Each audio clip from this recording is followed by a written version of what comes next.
그때에 가이사 아구스도가 영을 내려 천하로 다 호적하라 하였으니 이 호적은 구레뇨가 수리아 총독이 되었을 때 처음 한 것이라. 모든 사람이 호적하러 각각 고향으로 돌아가매 요셉도 다윗의 집 족속이므로 갈릴리 나사렛 동네에서 유대를 향하여 베들레헴이라 하는 다윗의 동네로 그 약혼한 마리아와 함께 호적하러 올라가니 마리아가 이미 잉태하였더라.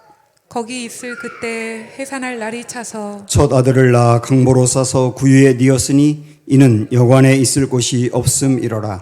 그 지역의 목자들이 밤에 밖에서 자기 양떼를 지키더니 주의 사자가 곁에 서고 주의 영광이 그들을 두루비침에 크게 무서워하는지라. 천사가 이르되 무서워하지 말라. 보라, 내가 온 백성에게 미칠 큰 기쁨의 좋은 소식을 너희에게 같이 전하노라. 했습니다. 오늘 다윗의 동네에 너희를 위하여 구주가 나셨으니 곧 그리스도 주시니라. 아멘. 저는 가끔 TV에 순간포착 세상에 이런 일이 그 프로그램을 봅니다. 제가 아주 좋아합니다. 그것을 보면 아주 다양한 직업, 다양한 계층, 또 다양한 나이, 젊은 나이도 있고 나이 드신 분도 있고 또 사람도 있고 강아지 같은 동물들도 있고 그런 사람들이 정말 도달하기 어려운 그 경지에 수많은 노력을 통해서 올라간 이야기. 그리고 보통 사람들이 생각할 수 없는 것들을 꿈꾸며 이루어간 이야기. 그런 재능들, 그런 것들이 참 나와서 좋더라고요. 제가 올 초에 봤던 것 하나 기억나는데, 과수원을 운영하는 60대 아저씨 이야기인데, 이분이 과수원 한 공간에 비밀 공간을 만들어 놨는데, 거길 여니까 거기에 무려 4,000권이나 되는 수학책이 있는 거예요. 수학책만 4,000권을 모았습니다. 그 중에는 세종대왕이 공부했다는 수학 학습지도 있고요.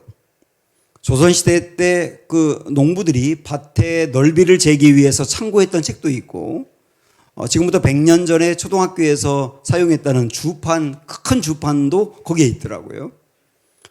이분은 이런 것들을 많이 모아놓고, 세상에 이분이 없었다면 그 사라질 고서들도 이분이 보존하고 있더라고요. 그분의 꿈은 앞으로 수학 박물관을 만드는 거랍니다. 어떤 과정을 통해서 어떤 그 동기로 그렇게 모았는지는 기억나지 않지만 무려 30년 동안 이분이 수집하기 위해서 들어간 돈만 해도 5억 원이 넘는다고 합니다. 정말 세상에 이런 일이죠. 그런 이야기가 그 프로그램에 질비하게 많이 나옵니다. 그런데 여러분 이런 생각해 보세요. 세상에 이런 일이 중에 정말 세상에 이런 일이 뭘까요? 세상에 이런 일이 중에 백미가 뭘까요? 그것은 바로 성탄입니다. 예수님이 이 땅에 오신 겁니다. 사람들은 성탄절이 되면 좀 들뜬 마음이 있고 함께 모여서 가족 간에나 아니면 연인 간에 식사하고 선물을 주고받고 보통 뭐 크리스마스 산타크로스 생각하면서 그렇게 보내지만 이 성탄절은 정말로 세상에서 가장 놀라운 이야기예요. 가장 놀라운 이야기, 그만큼 가장 중요한 의미가 있는 날이기도 합니다. 오늘 우리는 누가복음 2장에 있는 말씀을 통해서 세상에 이런 일이의 그 클라이맥스를 보게 됩니다. 자, 우리 예수님이 탄생한 이야기, 그걸 딱 중심에 놓는다고 하면 예수님의 탄생 이야기에 앞 이야기가 있고요. 탄생 이야기, 뒷 이야기가 있어요. 우리가 먼저 앞 이야기를 한번 볼까요? 먼저 1절부터 2절 말씀 보시면 그때에 가이사 아구스도가 영을 내려 그랬는데 가이사 아구스도는 카이사르 아우구스투스를 이렇게 표현하고 있는데 로마의 황제입니다. 그러니까 그때에 로마 황제가 명령을 내려서 천하로 다 호적하라 하였으니 이 호적은 구레뇨가 수리아 총독 되었을 때에 처음 한 것이라. 그래서 로마의 지배를 받고 있는 모든 백성들은 전부 다 호적하라라고 하는 명령이 있었기 때문에 그때 요셉도 호적하기 위해서 베들레헴으로 갑니다. 3절부터 보시면 모든 사람이 호적하러 각각 고향으로 돌아가매 요셉도 다윗의 집 족속이므로 갈릴리 나사렛 동네에서 유대를 향하여 베들레헴이라 하는 다윗의 동네로 그 약혼한 마리아와 함께 호적하러 올라가니 마리아가 이미 잉태하였더라. 원래는 요즘 같으면 보통 자기가 살고 있는 지역에 호적을 하지만 이때는요, 그 집안의 본래 고향, 거기로 가서 호적하게 돼 있었어요. 요셉은 유다 지파이기 때문에 유다 지파 다윗의 후손인데 그가 살던 베들레헴으로 가서 호적을 해야 되기 때문에 이미 아이를 갖고 만삭이 된 아내 마리아를 데리고 나사렛에서 베들레헴까지 지금으로 가도 144km거든요. 거기를 갔다가 거기 베들레헴에서 예수님이 태어나게 된 겁니다. 상식적으로 보면 나사렛에 살았기 때문에 나사렛에서 태어나야 돼요. 그런데 호적하라고 하는 명령이 있었기 때문에 전혀 예상치 않게 베들레헴에서 태어나게 된 겁니다. 이게 예수님의 탄생의 앞이야기예요. 자, 우리가 이 대목에서 구약의 예언서를 생각을 해봐야 됩니다. 구약의 예언서가 있지 않습니까? 거기에 보면 우리 예수님이 오실 것부터 포함해서 어떤 일 하실지, 어떻게 돌아가실지 등등 300가지가 넘는 예언이 쏟아졌는데요. 그 중에서 그리스도 예수님이 베들레헴에서 태어날 것이라고 하는 예언도 있었습니다. 그걸 한번 보죠. 미가서 5장 2절 말씀. 베들레헴 에브라다야, 너는 유다 족속 중에 작을지라도 이스라엘을 다스릴 자가 내게서 내게로 나올 것이라. 그의 근본은 상고의 영혼에 있느니라. 여기에 보면 이스라엘을 다스릴 자라고 되어 있는데 이것을 다르게 말하면 그리스도예요. 그리스도가 어디서 태어난다 그랬냐면 베들레헴에서 태어난다 그랬어요. 그런데 그 태어날 그분은 맨 끝에 보면 근본은 상고다 그랬습니다. 상고라고 하는 말은 세상이 생기기 이전부터 이미 계셨던 분이고 앞으로 영원히 계실 분이다. 그래서 다시 말하면 그분은 하나님이라는 얘기죠. 세상이 만들어지기 전부터 있었던 분이니까 그분이 이 땅에 오시는데 그분이 어디에 오시느냐? 베들레헴에 오신다고 BC 700년경에 미가를 통해서 예언이 됐던 겁니다. 그런데 이 예언이 된 대로 예수님이 나사렛에서 태어나야 되는데 베들레헴에서 태어나게 된 거예요. 호적하기 위해서 갔다가 말이죠. 그래서 결국 이 예언이 예수님이 태어난 것으로 성취가 되었단 말이죠. 그래서 이것을 보면서 예언은 반드시 이루어진다라고 하는 것도 알 수 있고 예수님이 그리스도다라고 하는 것도 알 수 있게 하는 대목입니다. 참 이게 신기하지 않습니까? 로마의 황제는 자기가 호적하라고 명령한 것이 하나님이 미리 계획하고 세워놨던 뜻을 이루는 도구가 될 거라고 하는 것을 추호도 몰랐겠죠. 자기는 그냥 호적한 거죠. 근데 이것이 하나님이 계획했던 것들이 이루어지는 결정적인 기회가 됐단 말입니다. 그래서 한 아이가 우연히 베들레헴에서 태어났는데 그게 구약의 예언을 성취하게 된 일이니 세상에 이런 일이라고 말할 수 있는 것이죠. 이게 예수님 탄생의 앞이야기입니다. 그런데요, 예수님 탄생의 뒷이야기도 있어요. 예수님 탄생하고 난 뒤에 있었던 이야기. 우리 마태복음으로 한번 가보도록 하죠. 그냥 들으세요. 마태복음에 우리 잘 알고 있는 이야기가 나오죠. 동방의 박사들이 별을 연구하는데 어느 날 큰 별 하나가 움직이는 것을 보면서 이 세상에 굉장한 분이 태어났구나. 그리고 별을 따라 가다 보니 유대의 나라로 오게 된 겁니다. 이스라엘로. 그런데 이 별이 중간에 사라졌어요. 그래서 그 나라의 왕인 헤롯을 찾아가 가지고 유대인의 왕이 태어난다고 하는데 그분은 그리스도를 말하는 거죠. 그분이 어디서 태어납니까? 라고 물어보니까 베들레헴이라고 알려줍니다. 이때 헤롯은 자기가 현재 유대인의 왕인데 유대인의 왕이 또 태어난다고 하니까 그 태어나는 아이를 죽이기 위해서 모든 태어나는 남자아이를 전부 다 살해하라고 하는 잔인한 명령을 내립니다. 그때 하나님은 꿈에 요셉에게 나타나셔서 요셉아, 너 헤롯이 아기를 죽이려고 하니까 나사렛으로 가지 말고 애굽으로 가라라고 하는 명령을 하세요. 그래서 이 갓난아기를 데리고 마리아와 요셉은 그 먼 애굽길로 가서 거기서 살게 되었단 말입니다. 헤롯 때문에 그렇게 된 거예요. 그런데 이 이야기도 놀랍게 예언되었던 것들이 성취된 것이죠. 우리 마태복음에 있는 말씀을 보면 요셉이 일어나서 밤에 아기와 그의 어머니를 데리고 애굽으로 떠나가 헤롯이 죽기까지 거기 있었으니 이는 아기를 데리고 애굽에 가서 살았던 이 이야기는 주께서 선지자를 통하여 말씀하신 바, 여기 말하는 선지자는 호세아 선지자거든요. 호세아 선지자를 통하여 말씀하신 바 애굽으로부터 내 아들을 불렀다 함을 이루려 하심이라 성경이 말씀하고 있잖아요. 결국은 이 호세아 11장 1절의 말씀이 성취되었다는 뜻인데 헤롯 때문에 예수님의 엄마 아빠가 갓난아기를 데리고 애굽에 가서 살게 된 거거든요. 그런데 이게 우연히 이루어진 일 같지만 호세아서에서 미리 말씀했던 예언이 성취되는 과정이었다는 거예요. 이게 예수님 탄생의 뒷이야기입니다. 그런데 이 이야기는 신학적으로 본다면 제2의 출애굽을 이야기하거든요. 이게 무슨 말이냐면 제1의 출애굽은 이스라엘 백성들이 애굽의 포로 생활을 할 때 모세를 통하여 그들을 거기서 건져낸 것이 제1의 출애굽이지 않습니까? 근데 제2의 출애굽이라고 하는 것은 뭐냐면 애굽의 노예 생활을 하듯 죄의 노예 생활을 하고 있는 사람들을 거기서 건져내기 위해서 우리 예수님이 오셨다고 하는 것을 예수님이 애굽에 사는 것을 통하여 표현하고 있는 것이죠.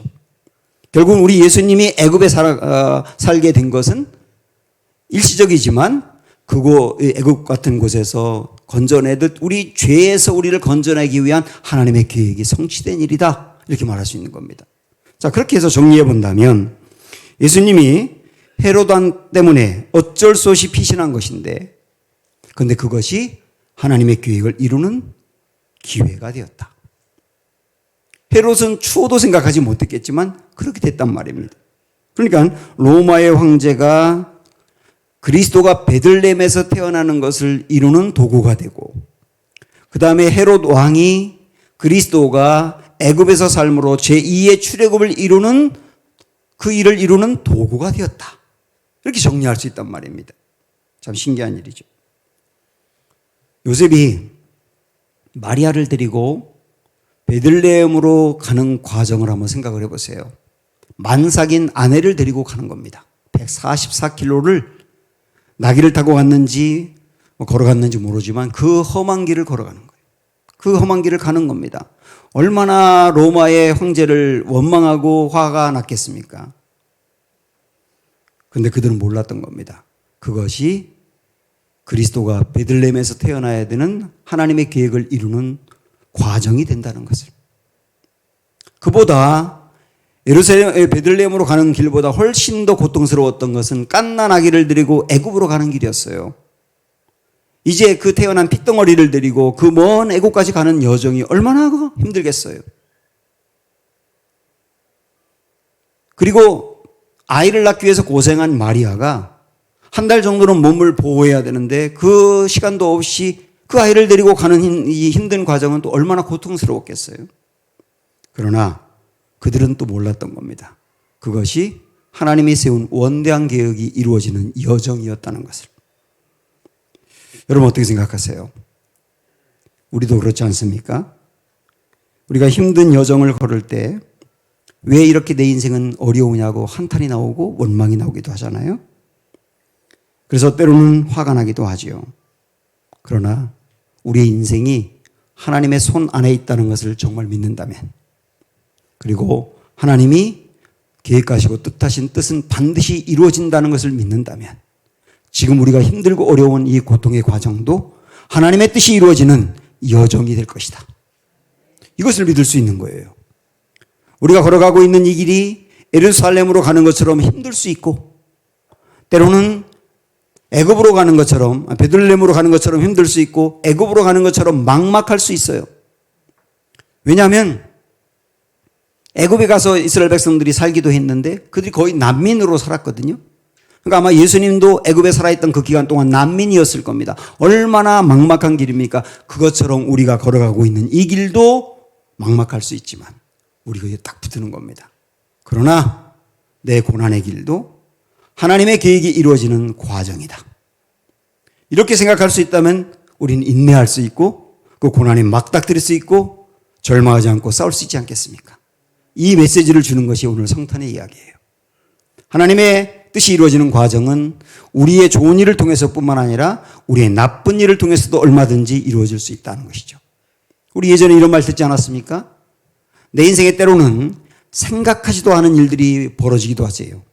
그런데 그럴 때는 우리는 절망하지 말고 기대하자 그랬지 않습니까? 생각하지도 않은 일들이 일어난다는 것은 앞으로 내가 생각하지 않은 일들이 내 앞에 펼쳐질 수도 있는 거다. 그런 걸 보여주는 거죠. 어떤 때는 내가 계획하지 않은 일을 만날 때가 있습니다. 나 이런 일 계획하지 않았는데, 이런 일 전혀 생각이 없었는데, 그러나 그럴 때도 절대로 절망하지 말 것은 내 인생에 내가 계획하지도 않은 놀라운 일들이 펼쳐질 수 있기 때문입니다. 이렇게 받아들이면서 고난과 싸우는 성도가 바로 성탄을 마음으로 받아들이는 성도의 마음인 거죠. 그런데 이렇게 태어나신 예수님의 그 탄생의 이야기는 또 하나 정말로 세상에 이런 일을 생각할 정도로 놀라운 이야기입니다. 우리 예수님이 이 땅에 태어나시는데, 한 아기가 태어나는데 그것을 우리 말씀에서 뭐라고 있느냐면 11절 보시면 오늘 다윗의 동네에 너희를 위하여 구주가 나셨으니 곧 그리스도 주시니라. 예수님에 대해서 세 가지 호칭을 씁니다. 구주, 그리스도, 주.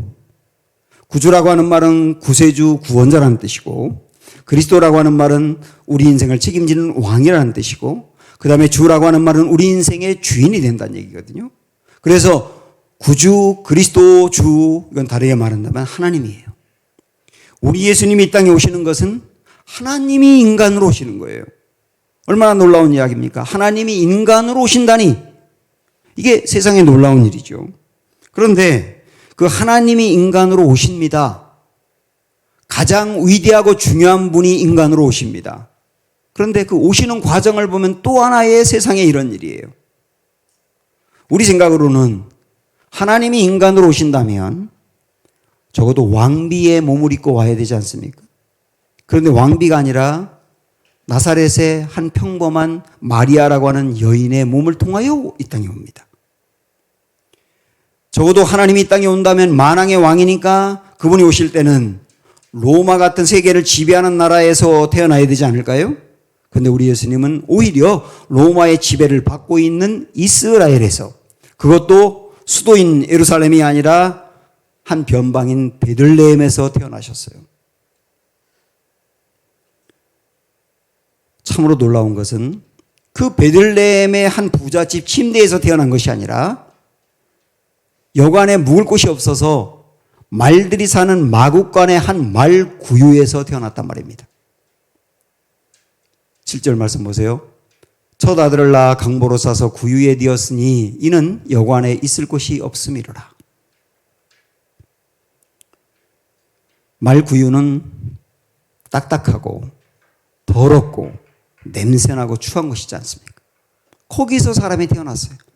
아니, 어떤 가난한 집 아이가 태어나도 최고로 안락한 환경에서 태어나게 되어 있는데 우리 예수님은 바로 그 말 구유에서 태어났단 말입니다. 하나님이 이 땅에 오시는데 이게 말이 되는 겁니까? 그것만이 아니에요. 하나님이 이 땅에 태어난 그 소식이 누구에게 제일 처음 들려줘야 될까요? 제사장이나 아니면 왕궁에 사는 사람이나 뭐 권력 있는 사람이나 이런 사람에게 전해져야 될 것 같은데 누구에게 제일 먼저 전해집니까? 8절에 보면 그 지역의 목자들이 밤에 밖에서 자기 양떼를 지키더니, 그래서 그 다음 나오는 말씀 보면 이 목자들에게 예수님 탄생 소식이 제일 먼저 알려집니다. 이때 당시의 목자들은 힘이 없는 사람들이고 사람들의 숫자에도 잘 들어가지 않았고 바벨론에서 유다를 무너뜨리고 포로로 사람들을 잡아갈 때 목자들은 아예 잡아가지도 않았어요. 워낙 천한 사람들이니까. 그런데 그렇게 천한 사람들에게 예수님 탄생 소식이 제일 먼저 들렸단 말입니다. 자, 이 모든 것들을 우리가 다 종합하면서 우리 이걸 상징적으로 이렇게 표현하면 어떨까요? 예수님이 여물통에 누우셨다. 말구유를 다르게 말하면 여물통이라고 할 수 있지 않습니까? 여기도 지금 여물통이 있어요. 근데 사람들이 성탄절에 여물통을 가지고 장식을 하는데 아주 낭만적이지 않습니까? 이건 낭만적이지만 실질적으로 예수님이 말구유에서 태어난 것은 절대 낭만적이지가 않았어요. 어떻게 사람이 거기서 태어나? 이렇게 되는 거거든요. 이게 여물통에서 태어났다는 뜻이에요. 자, 그럼 여기서 우리는 질문해야 합니다. 아니, 도대체 왜 하나님이 이 땅에 오시는데 그리스도가 탄생하는데 여물통에서 날 수 있나요? 이것은 아주 중요한 기독교의 진수를 알려주고 있는 겁니다. 기독교의 가장 중요한 속살인 핵심이 예수님이 여물통에서 태어난 것을 통하여 나타나고 있다고요. 어떤 의미일까요? 우리 이야기를 먼저 한번 살펴보죠. 여러분 아마 아시겠지만 데미안이라고 하는 사람이 있습니다. 데미안. 이 사람은 나병 환자들에게 복음을 전하기 위해서 나병 환자촌으로 들어갑니다. 그리고 그 환자들에게 예수님을 증거합니다. 그런데 이분은 정말 열심히 복음을 전하는데 환자들이 이 복음을 받아들이지 않아요. 그래서 고민합니다. 그리고 기도합니다. 왜 저들이 복음을 받아들이지 않을까? 그러다가 딱 깨닫게 돼요. 아, 저분들은 나병에 걸려있는 환자인데 나는 그렇지 않은 사람이다 보니 저들이 나와 다르다 보니 내가 전하는 복음을 받지 않는 거구나. 그래서 이분이 깜짝 놀랄 기도를 합니다. 하나님께 이렇게 기도해요. 하나님, 나에게 나병을 주세요. 내가 저 사람들과 똑같이 나병 환자가 되어서 나 환자가 되어서 저들에게 전하는 복음이 받아들여질 수 있다면 나에게 그 병을 주세요. 기도 이후에 정말로 나병에 걸려요. 그 다음에 이분이 복음을 전하니까 그동안에 복음을 받아들이지 않던 그 환자들이 예수님을 받아들이며 구원을 받는 거예요. 멀쩡했던 이 사람이 나병 환자 같이 됨으로 나병 환자들을 건져낸 이야기지 않습니까? 이게 예수님이 여물통에 태어난 것과 똑같은 의미가 있는 거라고. 여물통은 가장 더럽고 추하고 냄새나는 건데요. 예수님이 이 여물통에서 태어나신 이유는 여물통같이 더럽고 냄새나는 이들을 건져내기 위함입니다. 바로 우리들이죠. 더러워요. 죄로 인하여 취해요. 냄새나요. 어느 누구보다 바로 우리들이 여물통 같은 사람들이에요. 그 여물통 같은 사람들을 건져내기 위해서 예수님이 여물통에 태어나셨다. 다시 말하면 우리 예수님은 여물통같이 내가 완전히 망가짐으로 망가진 이들을 건져내야 되고 그걸 살려내야 되겠다. 그래서 여물통에 오신 거예요. 그 실질적으로 우리 예수님의 그 다음의 삶은 정말 예수님이 망가짐으로 망가진 이들을 건져내는 삶이었다. 고린도후서 8장 9절에 보면 우리 주 예수 그리스도의 은혜를 너희가 알거니와 부요하신 이로써 너희를 위하여 가난하게 되심은 그의 가난함으로 말미암아 너희를 부요하게 하려 하심이라 그랬습니다. 우리 예수님은 부요하신 분이세요. 하나님이세요. 하나님 나라에 계셨을 분이에요. 모든 것에 부족함 없이 누리며 사신 분이에요. 그런데 그 예수님이 그렇게 부요하신 분이 가난해지셨다고요. 신성을 일부러 거부하며 인간이 되셨습니다. 그리고 이 땅에 내려오셨습니다. 이 땅에서 사는 것도 종처럼 사셨습니다. 예수님이 이런 말씀하신 적 있잖아요. 여우도 굴이 있고 공중에 나는 새도 집이 있는데 나는 머리 둘 곳이 없다. 정말 예수님이 이 땅에 사시면서 땅 한 평 같이 아니했고 그렇게 고통을 당하며 사시다가 마지막 끝에는 십자가에서 온몸이 갈기갈기 찢긴 상태로 돌아가셨어요. 정말 우리 예수님은 완전히 가난해지신 겁니다. 왜 그렇다고 말씀합니까? 가난한 우리를 부유하게 하기 위해서. 죄 가운데 빠져 사는 사람, 절망적인 사람, 멸망으로 갈 사람, 그냥 두면 인생이 끝인 사람들, 이 가난한 사람들을 거기서 건져내 예수님이 누렸던 부유한 자리로 올라가게 하기 위해서. 그래서 우리 예수님이 가난해지셨다는 거예요. 이것을 암브로시우스라고 하는 사람은 이렇게 정리하고 있는데 한번 들어보세요. 그분이 강보에 쌓이심으로써 우리는 죽음의 올가미에서 놓일 수 있습니다.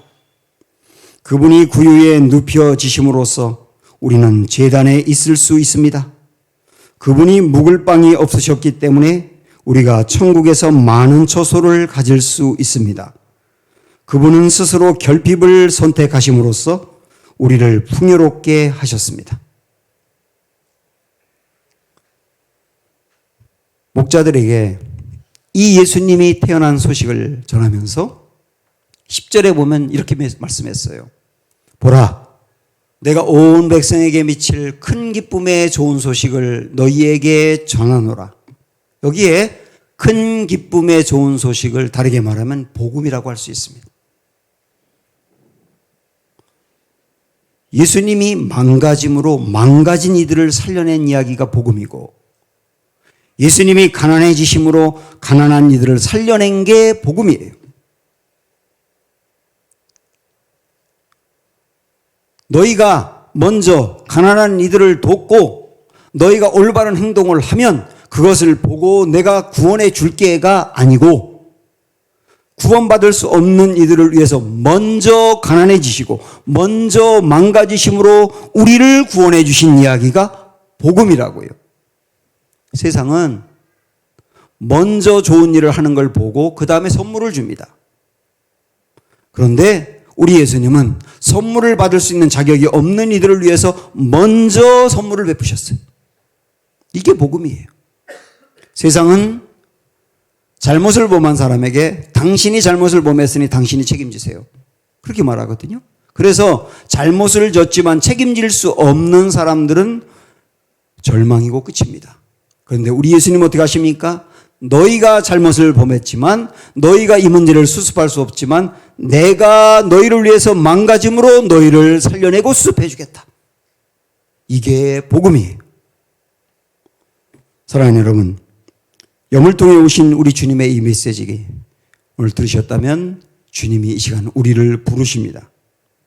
여러분이 어떤 사람이든 상관없습니다. 어떻게 살아왔든 괜찮습니다. 지옥의 앞잡이같이 살아왔다 하더라도 아직 끝이 아닙니다.